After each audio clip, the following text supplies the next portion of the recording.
चिंता संतानहंतारो यत्पादाम्बुजरेणवः स्वीयानां तान्निजाचार्यान् प्रणमामि मुहुर्मुहुः यदनुग्रहतो जन्तुः सर्वदुःखातिगो भवेत् तमहं सर्वदा वन्दे श्रीमद्वल्लभनन्दनम् अज्ञानतिमिरान्धस्य ज्ञानाञ्जनशलाकया चक्षुरुन्मीलितं येन तस्मै श्रीगुरवे नमः।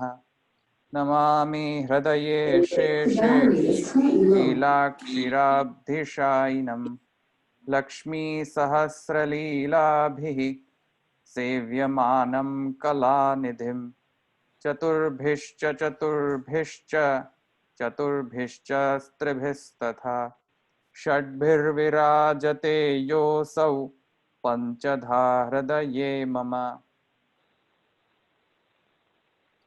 આપણે तृतीय अध्याय प्रथम पाद प्रथम अधिकरण એમાં આપણે છઠ્ઠો સૂત્ર જોઈ ગયા। છઠ્ઠો સૂત્ર પૂર્ણ થઈ ગયો। अशुतत्वात् इति चेत् न इष्टाधिकारिणां प्रतीतेः। થઈ ગયો ને। હવે આપણે નવો સૂત્ર શરૂ કરવાનો છે આજે, સાતમો। भाक्तम भाक्तम व अनात्मवित्वात् तथा ही दर्शयति। आ सातमो सूत्र शुरू करवानो छे। भाक्तम व अनात्मवित्वात् तथा ही दर्शयति।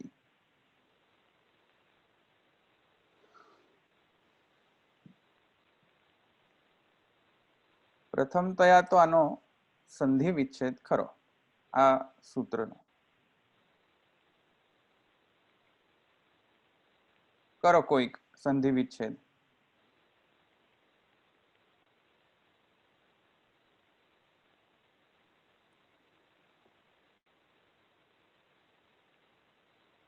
भाक्तम व अनात्मवित्वात् तथा ही दर्शयति।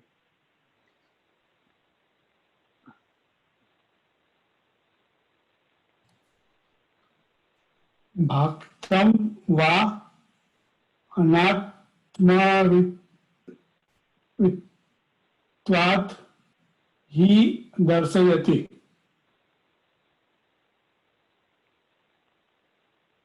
फरीथी कहो। भाक्तम ही भाक्तम वा अलग थशे, પછી અનાત્મ વિત્વાત नहीं, अनात्मवित्वात् जे छे अनात्मवित्वात् एक ज शब्द थशे। ओके, केम के विभक्ति अर्थ छे ने, विभक्ति छे। हाँ, अनात्मवित्वात् ही दर्शयति। अनात्मवित्वात् पछी शू? तथा। अनात्मवित्वात् तथा ही दर्शयति। तथा ही दर्शयति।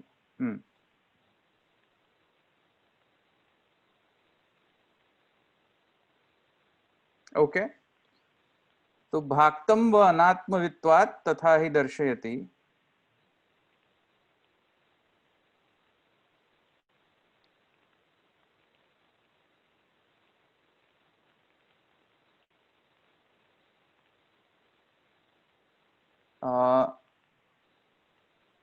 તે આપણે હવે આ સૂત્ર જે સાતમો સૂત્ર છે એ જોઈએ। હવે શું કહે છે, પહેલા ગુજરાતી ભાષાંતર જોઈ લો।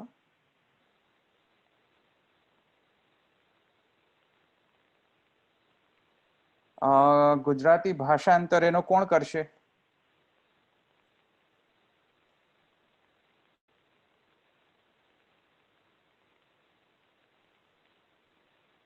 કરો કોઈ ભાષાંતર. ચલો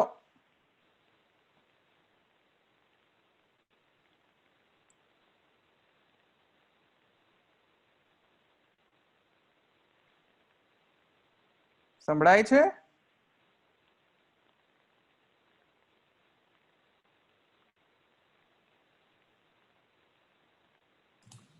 ભાગતમ નો ટ્રાન્સલેશન શું થશે? ભાગતમ એટલે ગુજરાતીમાં દેવતા.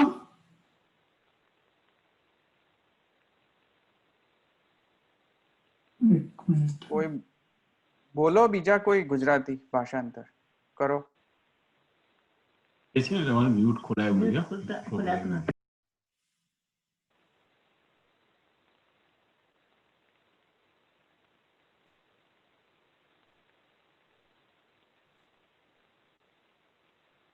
નથી કોઈને? ઓકે, નથી કોઈને કરવું. ઓકે,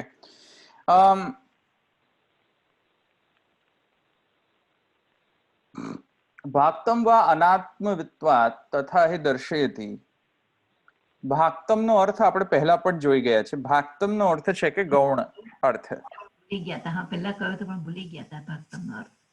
તો ગૌણ જે છે તે એવો અર્થ નીકળશે. અને અનાત્મવિત એટલે કે જે આત્મજ્ઞાની નથી. આત્મજ્ઞાની અહીંયા એટલે કે બ્રહ્મજ્ઞાની. અહીંયા આત્માનો અર્થ થાય છે પરમાત્મા અથવા તો બ્રહ્મ. અહીંયા આત્માનો અર્થ કે એટલે કે જીવાત્મા ન લઈ શકાય, કેમ કે ભાષ્યકારનો એવો મંતવ્ય છે. અને જ્યારે આપણે ભાષ્ય જોઈશું ત્યારે એનો અર્થ પણ વધારે વિશદતયા આપણે જોઈશું ત્યાં. પણ ભાક્તમ વા અનાત્મવિત્વાત, તો અનાત્મવિત જે છે એટલે કે જે બ્રહ્મજ્ઞ અથવા તો બ્રહ્મજ્ઞાની નથી. અનાત્મવિત્વાત, જે અનાત્મવિત્વાત એટલે કે બ્રહ્મજ્ઞાની ન હોવાના કારણે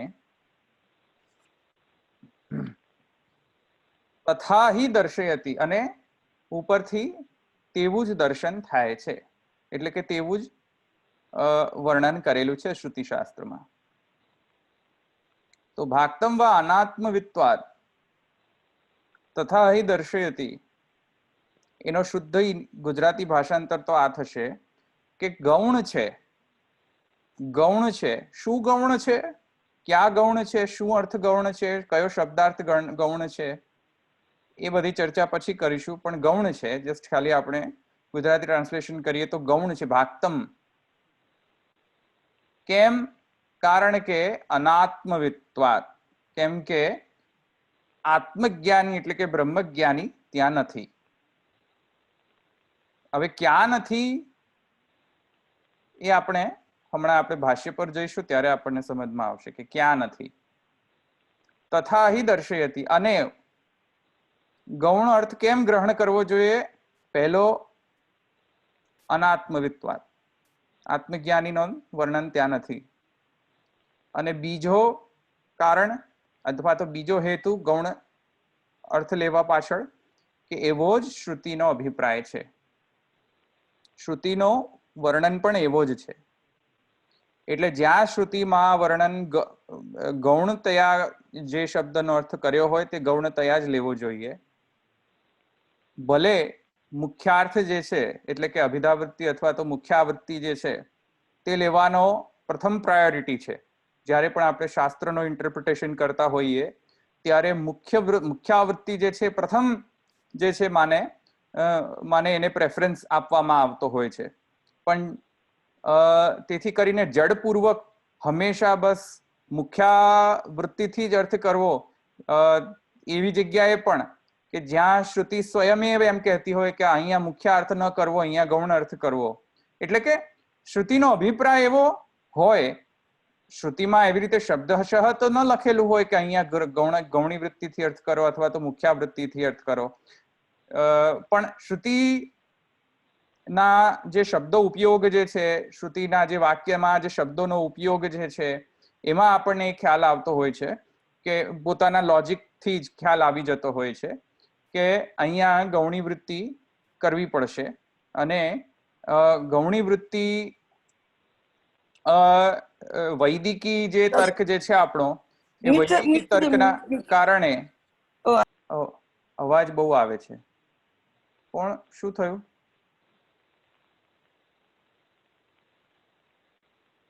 કોઈક બોલ્યું? અવાજ આવે છે બહુ જ.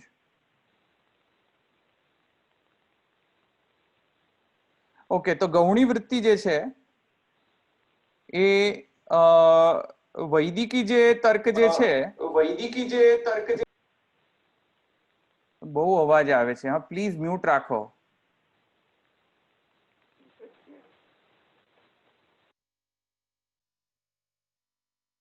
ઓકે, અમે મ્યુટ કરી દીધું. અવાજ બહુ આવે છે મને. મારો પોતાનો જ એકો આવે છે.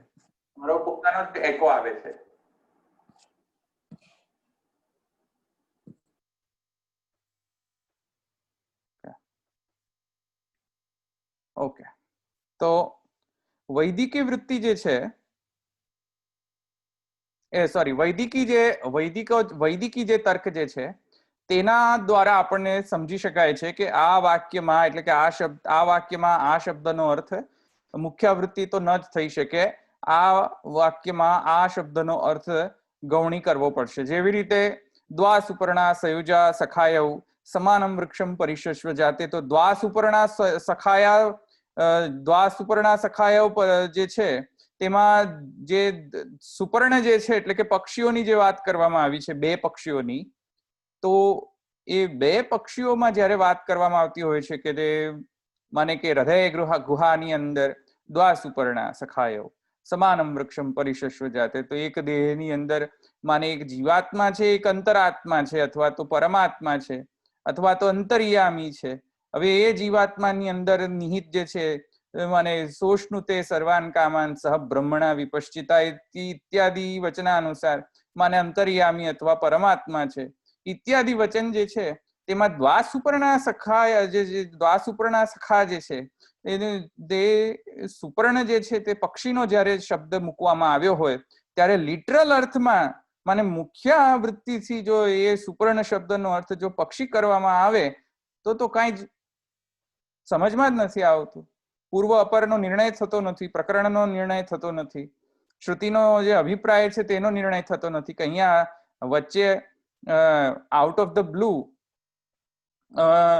માને પ્રકરણાંતર કેમ આવી ગયો, વિષયાંતર કેમ આવી ગયો. પ્રકરણ ચાલતો હતો અંતર્યામીનો અને પ્રકરણ ચાલતો જીવાત્માનો, તે જીવાત્મા અંતર્યામીનો જે સંબંધ છે એનો પ્રકરણ ચાલતો હતો ને એની અંદર વચ્ચે પાડી પછી આ જે બે પક્ષીઓની વાત ક્યાંથી આવી ગઈ? આવ્યું કે નહીં સમજમાં? તો ત્યાં સુપર્ણ શબ્દનો અર્થ જે છે, સુપર્ણા શબ્દનો અર્થ જે છે એ પક્ષીઓ નહીં લઈને મને આત્મા અને પરમાત્મા અથવા આત્મા અને અંતર્યામિત્વ એને જે છે તે અહીંયા અર્થ લેવો યોગ્ય છે. તેથી કરીને જ્યારે શ્રુતિ સ્વયમેવ જો દર્શન એવી રીતે અર્થનો દર્શન કરાવતી હોય, એવી રીતે અર્થ કરતી હોય જો શ્રુતિ સ્વયં, તો એમાં પછી જડ આગ્રહ એવો ન રાખવો જોઈએ કે ત્યાં મુખ્યાવૃત્તિ છે એ શબ્દનો અર્થ કરવો.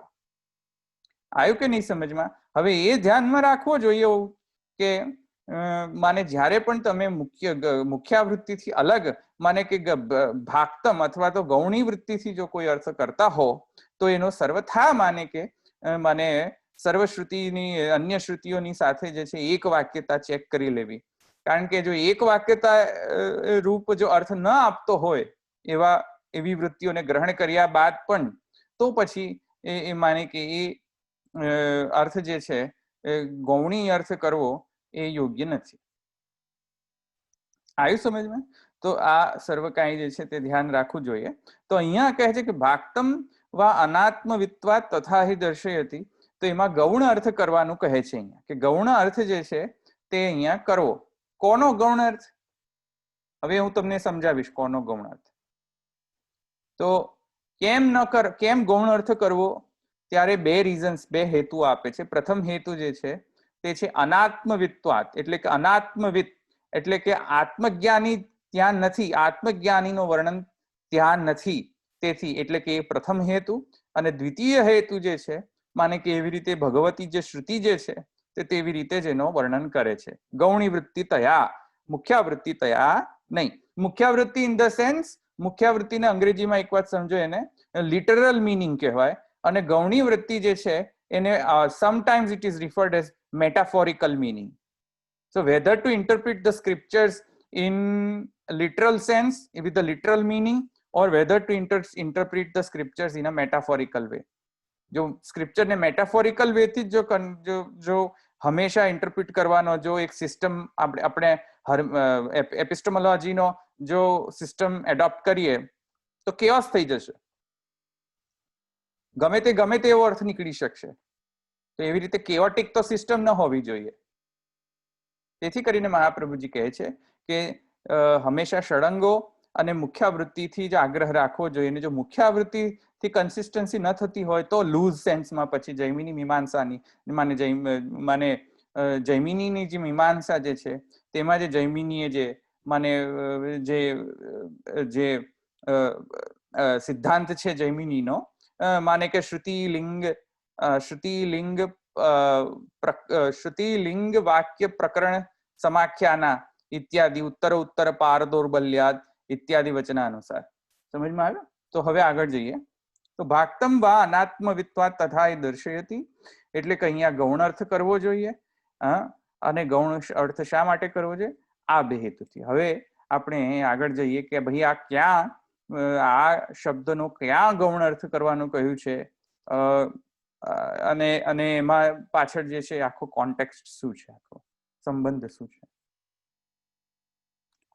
હવે અહીંયા આગળ જુઓ,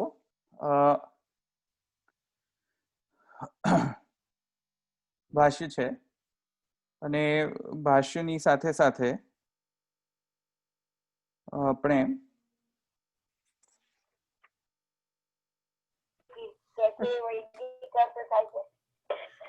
ધવલભાઈ પદ્મા માસી પ્રશ્ન પૂછે છે. હા બોલો. બોલો. હા, એટલે વૈદિક અર્થ કીધો ને જે, એટલે એ બ્રહ્મજ્ઞાની નથી એમ વૈદિક અર્થ લેવાનો છે કે પ્રકરણ વાક્યનો આપણે જે લઈએ છીએ એ રીતે એક વાક્ય તરીકે? અહીંયા માત્ર આ પ્રકરણ અર્થ પૂરતો જ છે. સર્વતા વેદાર્થ આવી રીતે જ કરવો એ આશય નથી અહીંયા. અહીંયા માત્ર આ પ્રકરણ માટે જ છે. આ જે પ્રકરણ ચાલી રહ્યો છે પંચાહુતિ પ્રકરણ, એના માટે જ છે. આ કઈ સમગ્ર વેદને કઈ રીતે ઇન્ટરપ્રિટ કરવું એ એપિસ્ટેમોલોજી નું ડિસ્કશન નથી અહીંયા.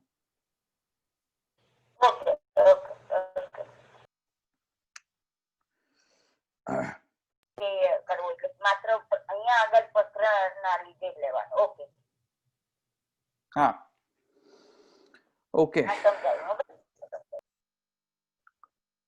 કિંચિત દૂષણમ પરિહરતિ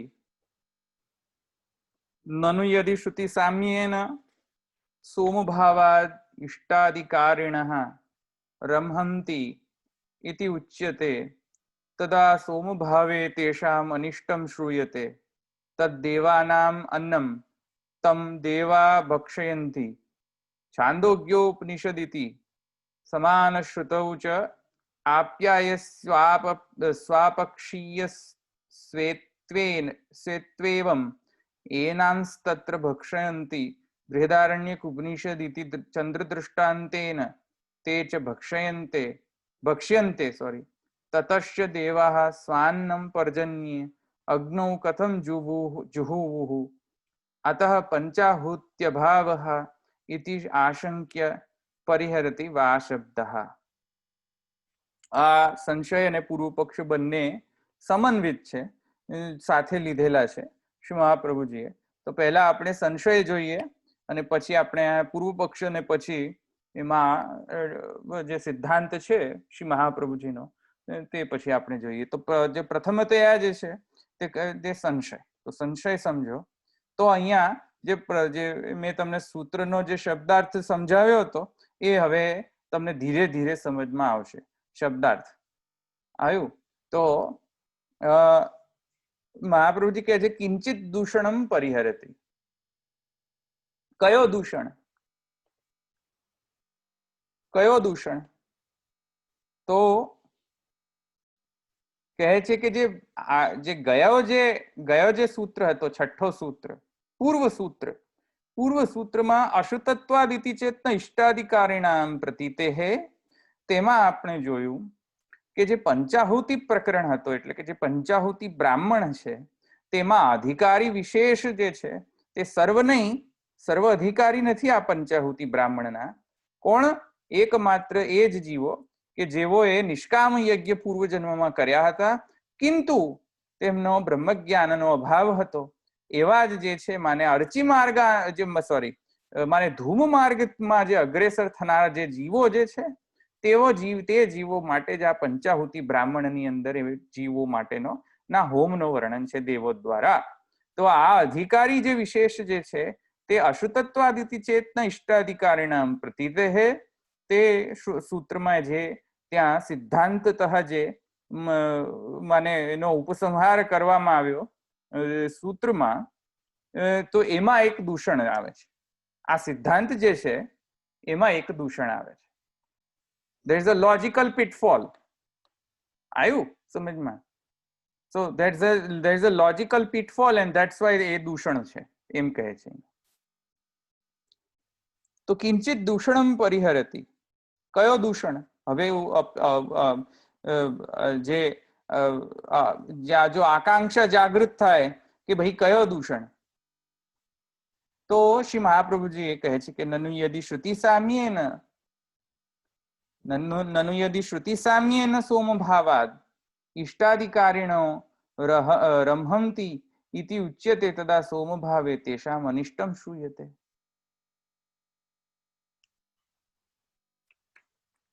શું કહે છે કે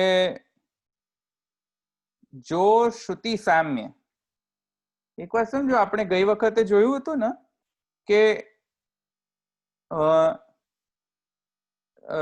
જે પૂર્વ સૂત્રમાં મેં તમને 3 હેતુઓ બતાવ્યા હતા. કયા 3 હેતુ? કયા 3 હેતુ બતાવ્યા હતા પૂર્વ સૂત્રમાં? એક તો શ્રદ્ધાપદેન, પછી શ્રદ્ધાપદેન, દેવકર્તૃત્વેન, દેવકર્તૃત્વેન, સોમભાવા સામ્યાચ્ચ, સોમભાવ સામ્યાચ્ચ. એબ્સોલ્યુટલી. એમાં સોમભાવ સામ્યાચ્ચ યાદ છે? સોમભાવની સામ્યતા છે. જે પંચાહુતિ બ્રાહ્મણમાં જે કહ્યું તું સોમભાવ જે ફલરૂપેણ જે છે મળે છે, ફલ સ્વરૂપે જે સોમભાવની પ્રાપ્તિ થાય છે એ, અને અન્ય શ્રુતિ વચનમાં પણ એવી જ રીતેનો વર્ણન મળે છે સોમભાવની પ્રાપ્તિ. એ ધૂમ માર્ગે જેમાં અગ્રેસર થનાર જે જીવ છે તે જીવોને સોમભાવની ફલરૂપેણ જે છે તે યજ્ઞ, એ પંચાહુતિ યજ્ઞથી સોમભાવ રૂપી જે છે ફલ જે છે તે પ્રાપ્ત થાય છે. તો આ જે સોમભાવ જે છે એમાં એક લોજિકલ પિટફોલ છે. આવ્યું સમજમાં? ધવલભાઈ, આ ટાઈમ તમે જે લેસન આપ્યું હતું ને કે સોમભાવ પ્રાપ્ત થવો એટલે શું, એ જો કે ખ્યાલ નથી આવતો, જરા કહેશો? સોમભાવ, હા. અચ્છા, એ તો મેં હોમવર્ક આપ્યું તું, કર્યું? અમે કાલે કરી, અમારે મ્યુટ કરવું પડે છે કારણ કે બહાર બહુ અવાજ છે, એટલે કાલે અમે ટ્રાય કર્યો પણ નથી ખ્યાલ આવે એટલે પૂછ્યું. અચ્છા, નથી ખ્યાલ આવે. ઓકે. અચ્છા, નથી ખ્યાલ આવે. ઓકે. પહેલા કરી ખબર નથી. હા,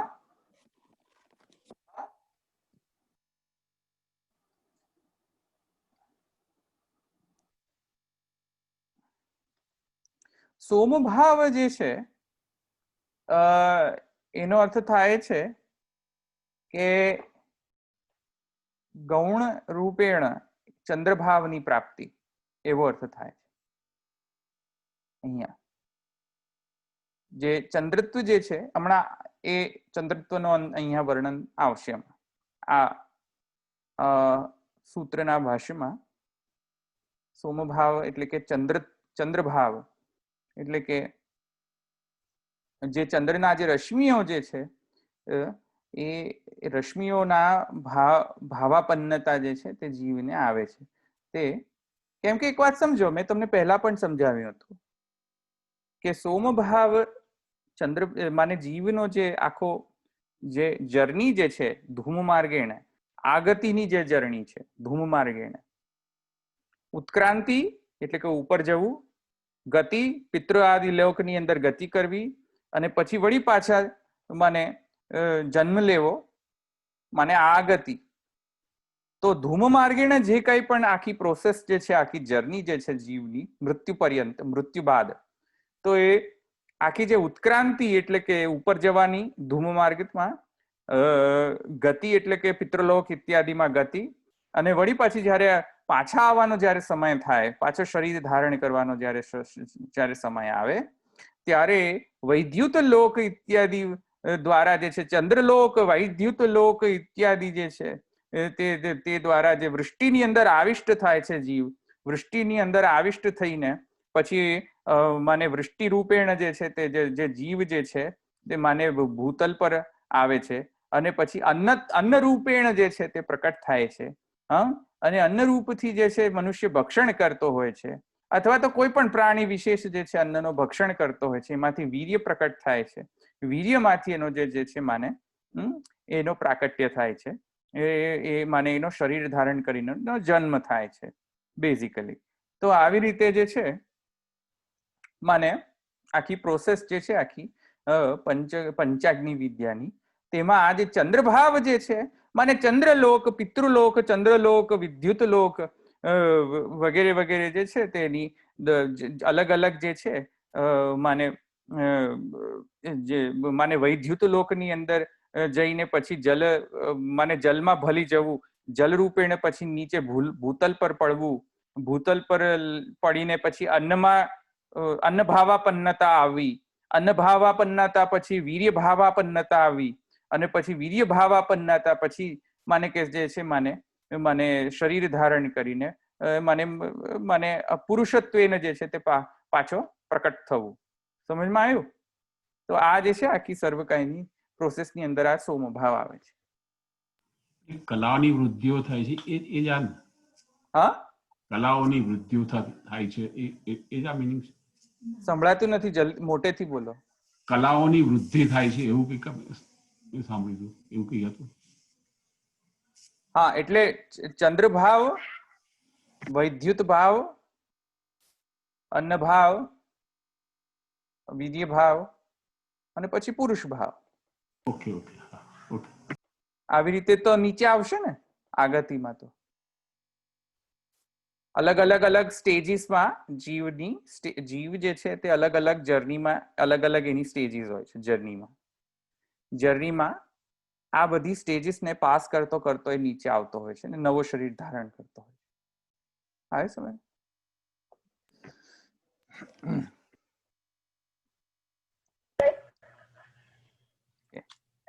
ફરી બોલો. ચંદ્રની જે કલાઓ બતાવી એને આન્સર સરકારી સંભળાયું ધવલભાઈ? ફરીથી કહો. ફરીથી બોલો. ચંદ્રની કલાની જે વૃત્તિ કીધી ને એ શબ્દનો અર્થ આ રીતને ભાવની વૃદ્ધિ થાય છે એ બતાવ્યું. જીવની કલાનો કોઈ વૃદ્ધિ થતી નથી. જીવનો સોમભાવાપન્ન થતો હોય છે. ચંદ્રની કલા કીધી. ચંદ્રની કલાને કોઈ મતલબ નથી. ચંદ્રની કલા હોય એમાં કઈ અહીંયા આ વિષયને કોઈ સંબંધ નથી. વિષયને સંબંધ નથી તેમાં. કહેવાનો અર્થ એ છે કે સૂર્ય જે ચંદ્રની જે રશ્મિઓ જે છે તેમાં તે ભળી જતો હોય છે. સોમભાવાપન્નતા જેવી રીતે અન્નમાં ભળી જતો હોય છે જીવ, અન્નમાં ભળી જતો હોય છે કે અન્ન ભાવાપન્નતા આવતી હોય છે તેનામાં. જેવી રીતે જલ ભાવાપન્નતા આવતી હોય છે. જ્યારે વૃષ્ટિમાં જલ રૂપેણ જે પડતો હોય છે તો જલની અંદર આવૃત હોય છે જીવ. તો નીચે આવી શકે ને આ ગતિમાં. અન્નમાં તે ભળતો હોય છે, અન્ન ભાવાપન્નતા હોય છે. ચંદ્ર ભાવાપન્નતા જો એનામાં ના આવતી હોય તો આગળ એની જર્ની આગળ આવી નથી શકતી. કારણ કે એક વાત સમજો, આધિભૌતિક સેન્સમાં સૂર્ય અને ચંદ્રનો કોઓર્ડિનેશનમાં વૃષ્ટિ થતી હોય છે. અને વૃષ્ટિ થાય જ નહીં હા બરાબર તો એનો ઇમ્બેલેન્સ હોય તો હા એની ચંદ્રભાવાપન્નતા સોમભાવાપન્નતા તરીકે કહે છે. ઓકે ઓકે દશરથભાઈ કાલે આપણે પ્રશ્ન હતો ને એ આ રીતે સમજવાનો. હા રાઈટ આમાં એટલે જ મેં પૂછી લીધો ક્લિયર કર્યું. હા. હા એટલે તો કિંચિત દૂષણમ પરિહરતિ નनु યદિ શ્રુતિ સામ્યેન સોમભાવાદ ઇષ્ટાધિકારિણો રમહંતિ इति उच्यते तदा सोमभावे तेषाम अनिष्टम श्रूयते. તો હવે સંશય શું છે સમજો. સંશય એ છે હા બોલો. અહીંયા પુરુષ ભાવ લીધો છે એટલે અહીંયા એટલે પછી વ્યષ્ટિ કે એવું એવી રીતના ના સમજાય, રાઈટ? સમજમાં ના આવે, ફરીથી બોલો. પુરુષ ભાવ અહીંયા તમે એટલે સોમ ભાવમાં ચંદ્ર ભાવ વિદ્યુત ભાવ ને 5 રીતે સમજાવ્યા ને, એમાં છેલ્લો પુરુષ ભાવ આવ્યો ને. હા હા તો એને કેવી રીતના સમજવાનો પુરુષ ભાવ એટલે દ્વાદશાંગો વૈ પુરુષઃ. પુરુષ એટલે કે જેન્ટ્સ નહીં, લેડીઝ જેન્ટ્સ એટલે કોઈ એ સેન્સમાં નહીં. દ્વાદશ એટલે વ્યષ્ટિ રૂપ અંતર્યામ એટલે વ્યષ્ટિ રૂપે સમજીએ છે જીવ એ નહીં એટલે ના, પુરુષ એટલે માને જે દેહરૂપ પુરીમાં જે શયન કરે તે આ જીવાત્મા, એ પુરુષ. પુરુષનો અર્થ એ અંતર્યામી નહીં. હા, અંતર્યામીને કોઈ ફરક પડતો નથી. ધૂમ માર્ગેણ કે અર્ચી માર્ગ કે જાયસ્યમ રિયસ્વ માર્ગ ઇત્યાદિ અંતર્યામી તો આનંદનો રૂપ છે, સાક્ષાત નારાયણનો રૂપ છે. પ્રકૃતિ સાથે પુરુષ જે કહીએ છીએ એ પણ નહીં એટલે ના, એ પણ પુરુષ ન ગણી શકાય. નો, એ કારણ કે એ સમષ્ટિ પુરુષ છે. આ વ્યષ્ટિ પુરુષોની વાત કરી રહ્યો છું. હા એટલે વ્યષ્ટિ એટલે પહેલા હું વ્યષ્ટિ બોલી હતી એટલે વ્યષ્ટિ પુરુષ તરીકે. હા હા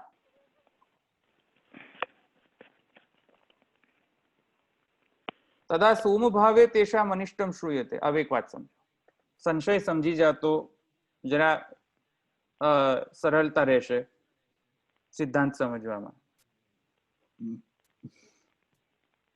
સોમ ભાવ તેષામ અનિષ્ટમ શ્રૂયતે. પંચાગ્નિ વિદ્યામાં જો શબ્દ સોમ ભાવ, એ સોમ ભાવને જો લિટરલ સેન્સમાં ગણીએ સોમ ભાવ, તો લિટરલ સેન્સમાં જો એને જો ગણવામાં આવે તો તદા સોમ ભાવે તેષામ અનિષ્ટમ શ્રૂયતે. તો સંશય શું આવે છે કે જો જીવ સોમ ભાવાપન્નતા એની લિટરલ સેન્સમાં જો થઈ જતી હોય મુખ્યાવૃત્તિ, તો અન્ય શ્રુતિમાં એવું વચન છે કે તદ દેવાનામ અન્નમ તમ દેવા ભક્ષયંતિ. દેવો જે છે એ સોમ જે છે એ દેવોનો અન્ન છે, અને દેવો આ સોમનું ભક્ષણ કરે છે. આવું શ્રુતિ વચન છે.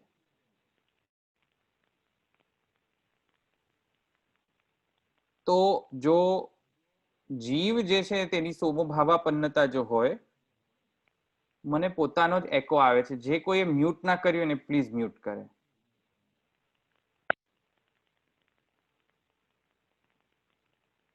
નહીં તો હું મ્યુટ કરી દઈશ પછી હંમેશ માટે.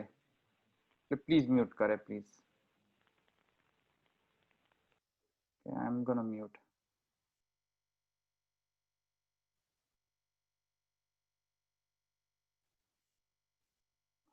ઓકે વળી પાછો ઓપન થઈ ગયો. અરે પ્લીઝ મ્યુટ રાખો.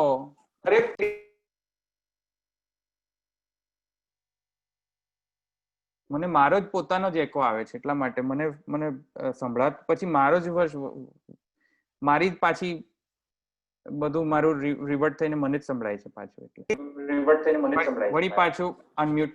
પ્રતિમાબેન તમે અનમ્યુટ ના કરો. પ્રતિમાબેન તમે અનમ્યુટ ના કરો.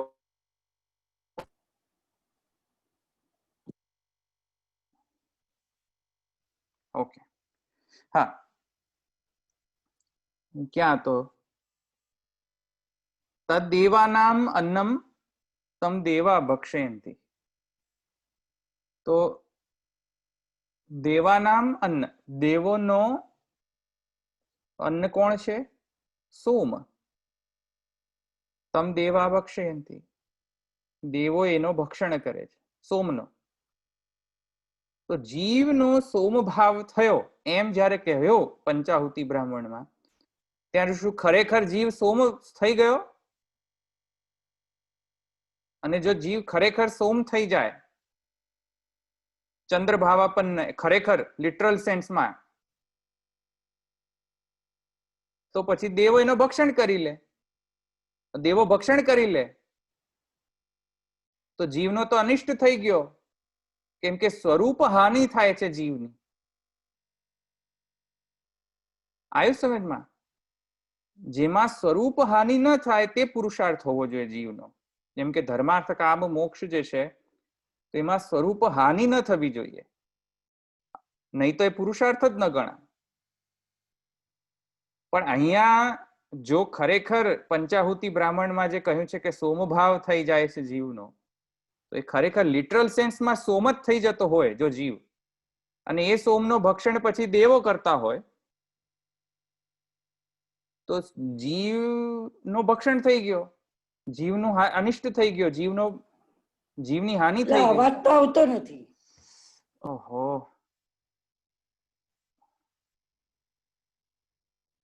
શું થયું પાછું? કોને અવાજ નથી આવતો?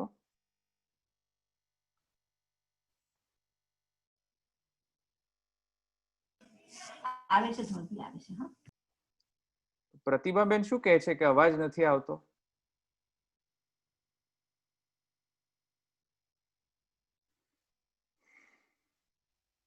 ઓકે, એનીવેઝ મારો લિંક જ તૂટી જાય છે. ક્યાં હતો? ક્યાં હતો? આપણે પુરુષાર્થ માટે જીવ સ્વરૂપ ના કહેવાય. હા હા, પુરુષાર્થ. હા, તો ફરી બોલો. જીવહાનિ જે છે તે પુરુષાર્થ નથી જીવનો. બેન અવાજ નથી આવતો ને એટલે કહ્યું. શું કહ્યું? મને સંભળાતું નથી, શું કહો છો? આ પ્રતિમાબેન ને અવાજ નથી આવતો ને એટલે ઓપન કર્યા કરે છે. એટલે એમનો અહીં ફોન આવ્યો અહીં પાછો. મને પ્રતિમાબેન ને સંભળાતું. પ્રતિમાબેન આવ્યો કે આ જે છે ને એમને અવાજ સંભળાતો નથી એટલે એ ઓપન કરે છે. પણ મ્યુટ ઓપન કરવાથી શું થશે? મ્યુટ ઓપન કરવાથી કઈ સંભળાઈ ન જાય.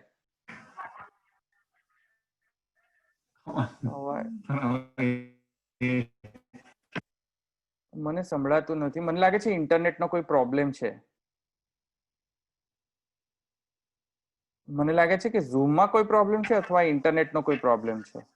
આજે થોડોક તમારો વોઇસ પણ બ્રેક થાય. હા ધવલભાઈ?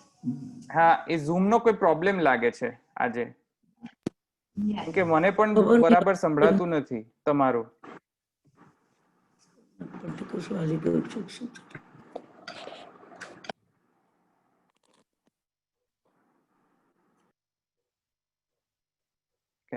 એનીવેઝ, તો તદ્દેવાનામ અન્નમ તમ દેવા ભક્ષયંતિ. અવાજ નથી આવતો ભાઈ.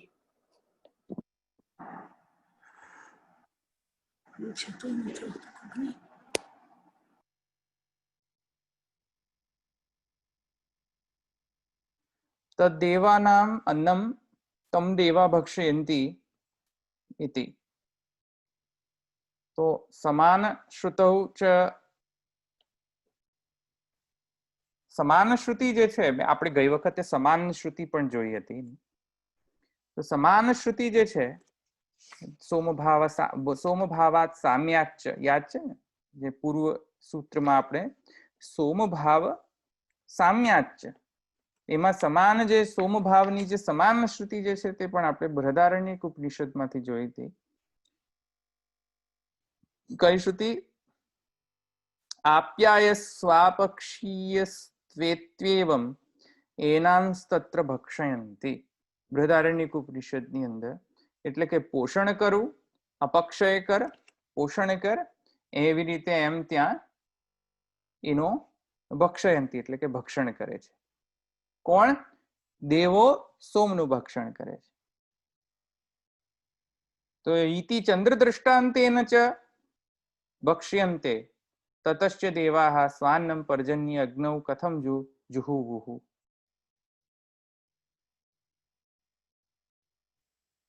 તો આ રીતે સંશય છે કે એક વખત તમે એમ કહો છો કે દેવો જે છે સોમનું ભક્ષણ કરે છે, અને બીજી વખતે એમ કહો છો કે જીવ જે છે સોમ ભાવ થઈ જાય છે જીવનો, પંચાહુતિ બ્રાહ્મણ.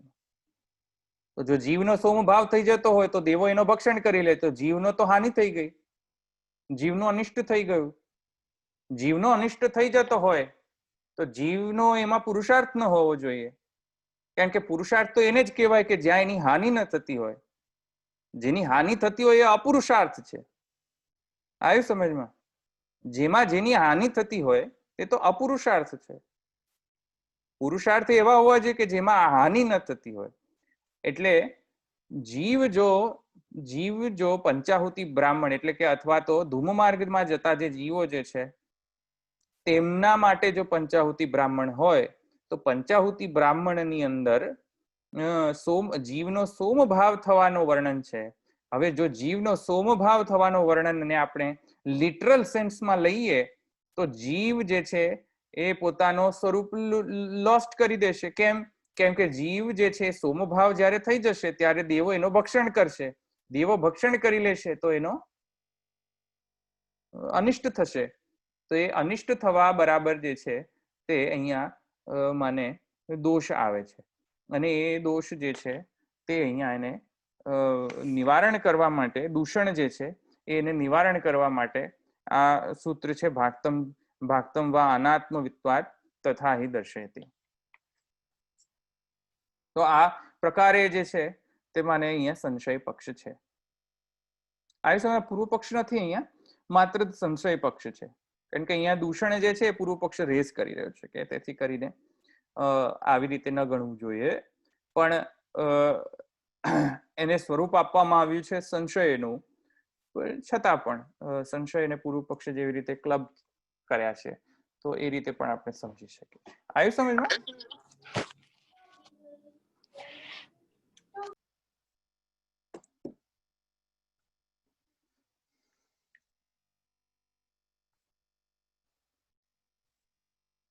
અહીંયા રાખીએ આપણે, મારે જલ્દી રાખવું પડશે આજે. અહીંયા કોઈને પ્રશ્ન છે? આપણે કાલે એનો સિદ્ધાંત પક્ષ જોઈશું. કાલે આપણે એનો સિદ્ધાંત પક્ષ જોઈશું. અહીંયા કોઈ પ્રશ્ન છે?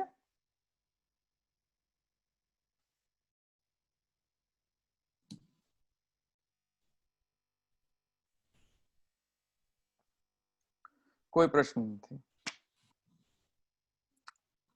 ઓકે, અહીં રાખીએ આપણે. દ્રઢઈ ન ચરણ કેરો ભરોસો, દ્રઢઈ ન ચરણ કેરો, શ્રી વલ્લભ નખ ચંદ્ર છટા બિન, સબ જગ માંઝ અંધેરો ભરોસો, દ્રઢઈ ન ચરણ કેરો, साधन और नहीं या कली में, जासु हो या निवेरो, सुर कहा कहे द्विविध आधरो, बिना मोल को चेरो भरोसो, दृढ़ न चरण न केरो. श्री वल्लभाधीश की जय.